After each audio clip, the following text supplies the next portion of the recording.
Have you ever watched a great speaker, maybe in person or online, and you thought to yourself, I really wish I could sound like that. I really wish I could do what they did. Well, this episode is for you because I've recognized a fiction, a lie, something that's hurting us, it's costing us rather than serving us.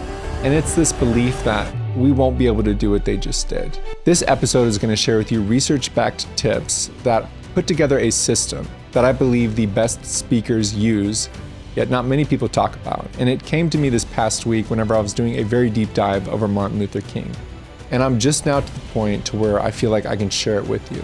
So this is going to be helpful, I'm hoping, for you to be able to share the core ideas that are central to you rather than having to copy someone else. All right, core concept number one, authority is contextual. Many social scientists talk about status, which is the amount of respect or prestige you demand from other people. Status is weird. No matter where you go, there's always status hierarchies. They're invisible, yet they're inevitable. When you're on the basketball court, the best basketball player typically is at the top of the status hierarchy. People talk to him more than they talk to the person who's the worst. There's some exceptions. When you go to the doctor's office, the doctor's typically at the top of the status hierarchies. You have the nurse, you have the assistants, you have the patient. You could be at the top of one status hierarchy, then later in the day, you're at the bottom of another status hierarchy. Something that is a extra component in all of this is that us as individuals all have different things we bring to these hierarchies, and it's very contextual. And I'm going to give you an example of what I mean by this. Martin Luther King Jr. was born in Atlanta, Georgia, to a father who was a pastor, a grandfather who was a pastor, a great-grandfather who was a pastor. So growing up, he saw the power of the spoken word. Ministry is one of the talking trades. It relies on people's ability to wrap words around ideas, complex ideas about religion or faith. It also requires people to be very cognizant and aware of interpersonal communication, because being a pastor means you have to shepherd your flock. You really have to care for your people. That takes a lot of talking. So growing up, he saw this. He was aware of this. He was also aware of the power of the church, the power of relationships. He was aware that God viewed people as no different than one another due to race, and also that they were made in the image of God, so they had inherent value. By the age of 18, he was licensed to preach, and he already had an undergraduate degree. By 22, he already had a divinity degree. He already gone through seminary. At 23, he meets his wife. He's in PhD school or doctorate school for systematic theology in Boston. He meets his wife in Boston. 24, whenever he is 1 year away from getting his doctorate, he gets invited to lead a church in Montgomery, Alabama, which is a historic Baptist church in Montgomery, Alabama. Down the street, well, I guess not down the street, but on the other side of the country in Kansas, the same year is Brown versus Board of Education, which was a flashpoint in the civil rights movement where all public schools were mandated to no longer be segregated. You got to bring everybody together. And there was backlash. There was a lot of terrible things that were done around the country. People got killed, and it was a terrible moment, but it gave light to things happening in the world. And Dr. King saw all of this. And next year, the year he gets his doctorate in systematic theology, down the street from him in Montgomery, Alabama, Rosa Parks says, no, I won't move to the back of the bus. She then gets arrested, and it starts a year nonviolent boycott to the Montgomery public bus system. Guess who led that boycott? Well, a really well-known pastor down the street in Montgomery, Alabama, who's known as a doctor because he has a doctorate in systematic theology. You guessed it, Dr. Martin Luther King leads this nonviolent protest.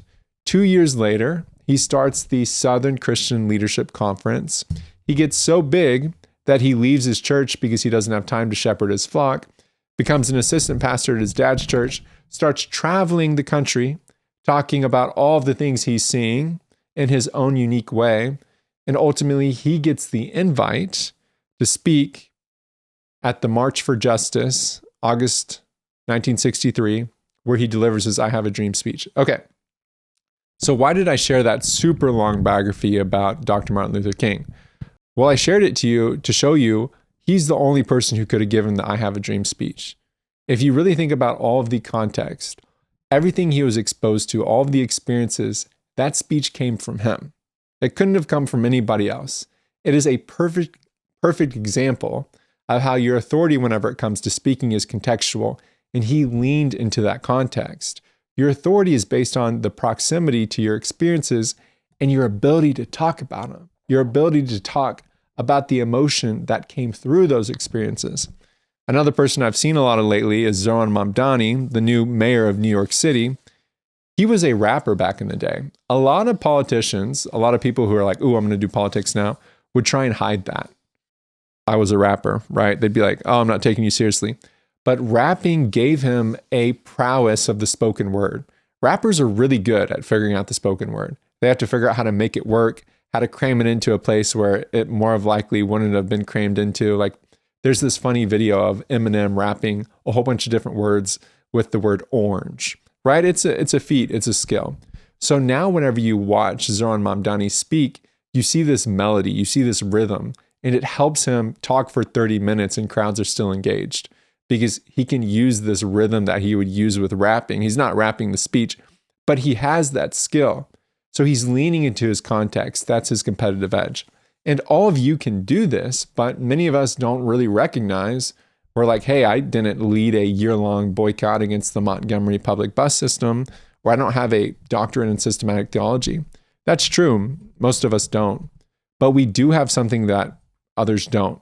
We do have something that's unique to us. There have been experiences that you've been exposed to, that you've gone through, skills that you have that other people don't have, that you can lean into. You can be closer to those experiences. So a little bit later, I'll tell you a few of mine, but I actually wrote some of these down. I'll give you a framework to do that.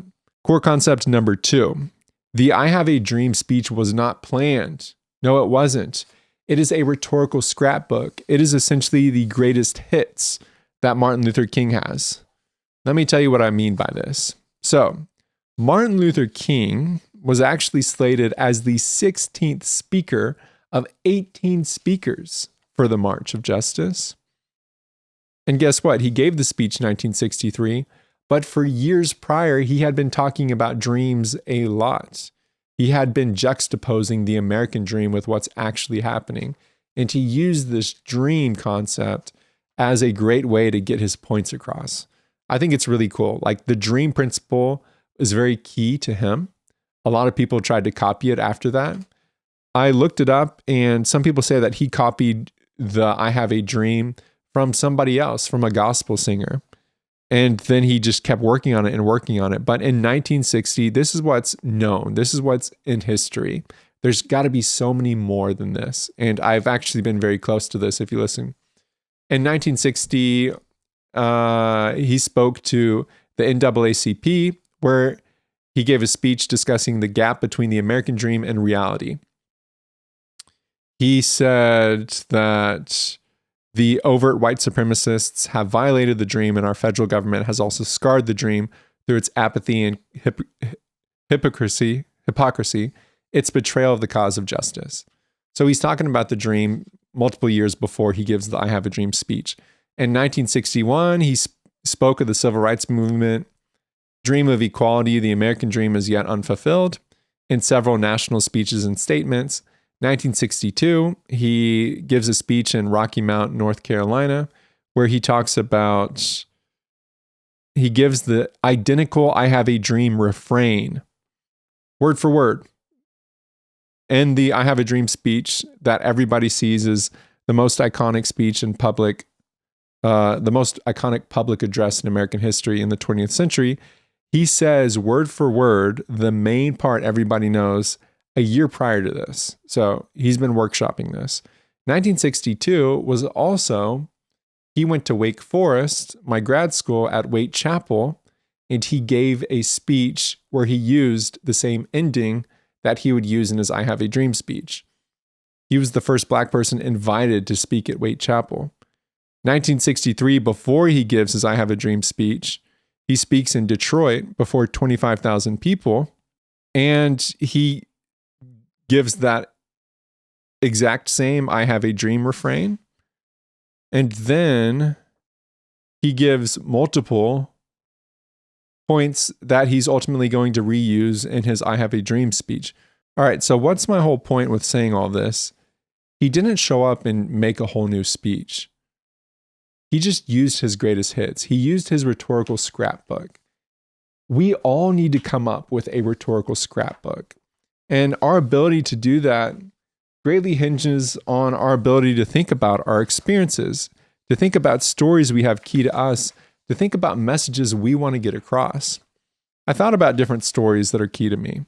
One was, well, that's really true and dear to me right now, is learning that my mom had cancer. And it gives me insight about the pain and pressure that puts on a family, and also how hard it is for someone to talk about a cancer diagnosis, and also how unexpected and how crippling and helpless that can feel.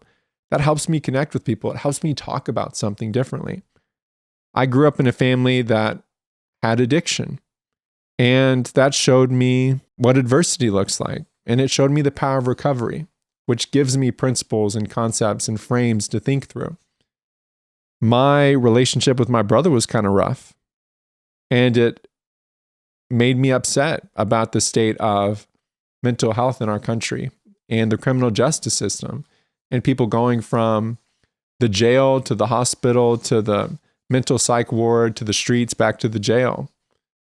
It made me feel like, hey, something needs to happen here. And it brought me into groups and around places and gives me ways to talk about certain things. I was a RA in college, and I was required to be friends with people on my floor, many of which came from all around the world. And that opened my eyes to a lot of different cultural practices. It opened my eyes to the migrant, to the traveler, to how things are different.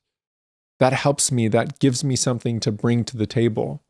I traveled a lot for work, and I saw firsthand the effects of loneliness, of being taken away from your community, of walking around a grocery store where families are shopping for their daily stuff, and you've never been there in your life. And you know you're about to go to a hotel room by yourself and ultimately try and feel good.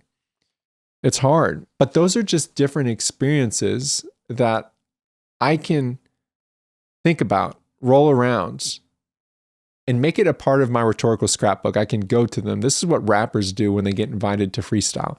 Yeah, sometimes they are freestyling, but most of the times they're giving you bits and pieces.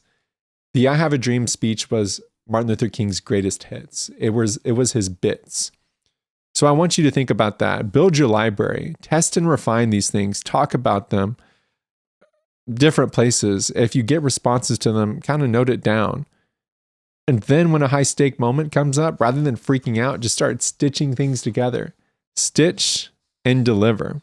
Core concept number 3, your ability to speak off the cuff, to improv, is greatly determined by how well you've prepared. And I know that sounds paradoxical because most people think improvisational speaking is whenever you're speaking without a script, whenever you haven't prepared. In the moment, you may not be sure of what you're saying, but since you've prepared, you have something to say. What's the best example of this that I've been thinking about recently is the I Have a Dream section in his speech. He wasn't planning on saying. Rather, he was only supposed to speak for 4 minutes. His speech ended up being 17 minutes. He broke the rules to give the speech he ended up giving. While he was speaking, Mahalia Jackson, who was a gospel singer, a really well-known gospel singer, told him, "Tell them about the dream, Martin," because she was at a speech the year before where he used the I Have a Dream speech word for word, or the I Have a Dream refrain word for word. He then goes to give you the I Have a Dream speech. So here's what I want you to know. Here's what I want you to take away from this. You do not need to have a perfect script. Rather, you need to have a library of different bits that you can stitch in. One of the speechwriters that helped Martin Luther King draft the I Have a Dream speech has a quote where he said, Martin didn't know what he was going to talk about 12 hours before the speech because the march was consuming all of our thought, getting the logistics down for this march. He didn't know what he was going to say. There are multiple drafts of this speech out there titled The Battle Against Normalcy or something like that.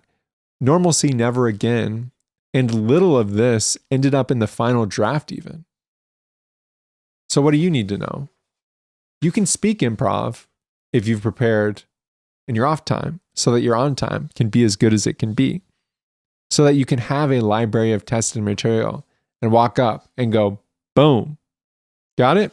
The stitch and deliver method. This is key concept number 4. We're wrapping it up together. I want you to audit your authority. So what does that mean? That means going through what others have gone through, but what you've gone through that others haven't gone through. That's a better way to say that. I want you to walk through topics that you can speak on with firsthand knowledge. I want you to build your library. Study the great speakers. Don't try and copy everything they do, but extract the principles. Here's a great principle for you. The I have a dream refrain where he says, I have a dream 8 different times. The brilliance of that isn't the fact that he's having repetition, that he's saying the same thing over and over again. That's not it. He uses an anaphora, which is repetition at the beginning of sentences. I have a dream, I have a dream, I have a dream. There's an epiphora, which is repetition at the end of sentences. See no evil, hear no evil, speak no evil. When I was a child, I thought like a child, I spoke like a child, I reasoned like a child. This repetition's helpful. But what's brilliant about his speech, that I have a dream moment, isn't the repetition, it's what comes in between the repetition. It's the structure. I have a dream, then he gives a mental image. He always uses some narrative dense language. For instance, I have a dream that one day, even the state of Mississippi, a state sweltering with the heat of injustice, sweltering with the heat of oppression, will be transformed into an oasis of freedom and justice. So he always gives a mental image, and then he ends with a moral claim, a moral position, freedom and justice. What's the next line? What does it end with? Content of their character. What does the next line end with? Join hands with little white boys and white girls as sisters and brothers. There's a moral frame at the end. So that line, I have a dream, the first one I gave, a state sweltering with the heat of injustice, sweltering with the heat of oppression. That's actually Shakespearean. It's inspired by a Shakespearean line. I could tell you word for word, but I don't have it with me. He had a lot of different sources and inspirations.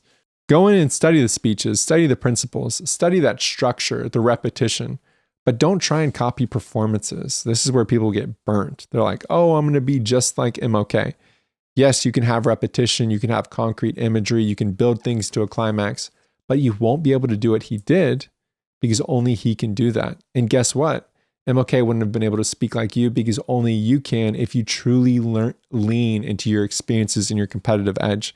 And then you get to put together some type of rhetorical scrapbook.